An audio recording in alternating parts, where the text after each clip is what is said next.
भगवत कथा आपने सुनी तो आपका मानव देह सफल हो गया। कैसे सफल हो गया? अभी तक आपको मालूम ही नहीं था कि मैं कौन हूँ, मैं मानव हूँ, मालूम ही नहीं था। मानव के कर्तव्य क्या है, यह आपको भगवत कथाओं से ही प्राप्त होता है। सुबह से लेकर के रात्रि पर्यंत, प्रातः जागरण से लेकर रात्रि पर्यंत समस्त कर्मों को जो आप करते हो, यह कर्म तो कुकर शुकर योनियों में भी सभी करते हैं, परंतु मानव की जन्म की सार्थकता कहाँ छिपी है, यह भगवत कथाओं से ही प्राप्त होता है। विवेक चूड़ामणि में महाराज एक श्लोक आता है कि दुर्लभम त्रयमेवैतत्, दुर्लभो त्रयमेवैतत् देवानुग्रह हेतुकम मनुष्यत्वं मुमुक्षत्वं महापुरुष संश्रयः। देखिए, ये तीन चीजें किसी में एक साथ दिखाई पड़ जाए ना, तो ये भगवान की कोई विशेष ही कृपा समझिएगा।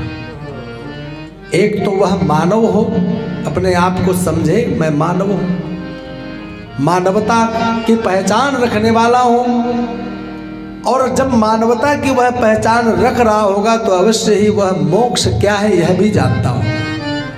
एक उसके अंदर मानवता आ जाए, मोक्ष प्राप्ति के लिए उसके मन में संकल्प जागृत हो, मोक्षत्वम, मोक्ष की कामना करने लग जाए, और महापुरुषों की शरणागति प्राप्त हो जाए, महापुरुषों के शरण में बैठने का अवसर मिल जाए।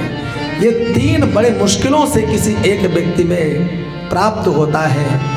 महापुरुषों का आश्रय, मोक्ष की कामना, मानवता का होना, ये तीनों महाराज किसी में मिल जाए तो यह समझ लीजिए कि भगवान की उस पर विशेष कृपा है। आज महाराज सनत कुमार कहते हैं कि उन्हीं परमात्मा की चरित्रों से भरपूर यह श्रीमद् भागवत है, और यह श्रीमद् भागवत केवल ग्रंथ नहीं, कोई पुस्तक नहीं है, अभी तो यह साक्षात भगवान श्री कृष्ण का ही अपना स्वरूप है।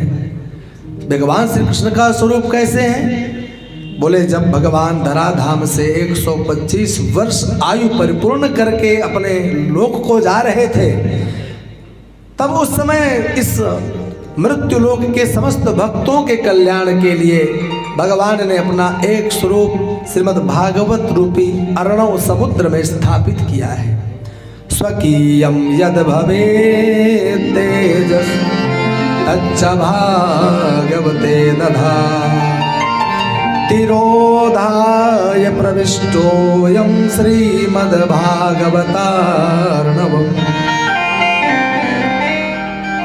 स्वयं भगवान ने अपने एक शरीर, एक अपने स्वरूप को श्रीमद् भागवत रूपी समुद्र में प्रवेश करा दिया है, और जब से भगवान ने अपना स्वरूप इस पुराण में स्थित किया है, तब से यह पुराण केवल एक ग्रंथ, केवल पुस्तक नहीं रह गई है।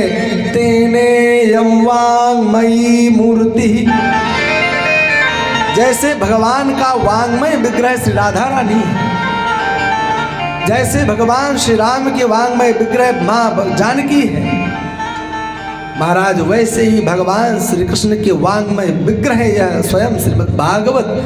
तेनेयं वाङ्मयी मूर्ति प्रत्यक्षा वर्तते हरे।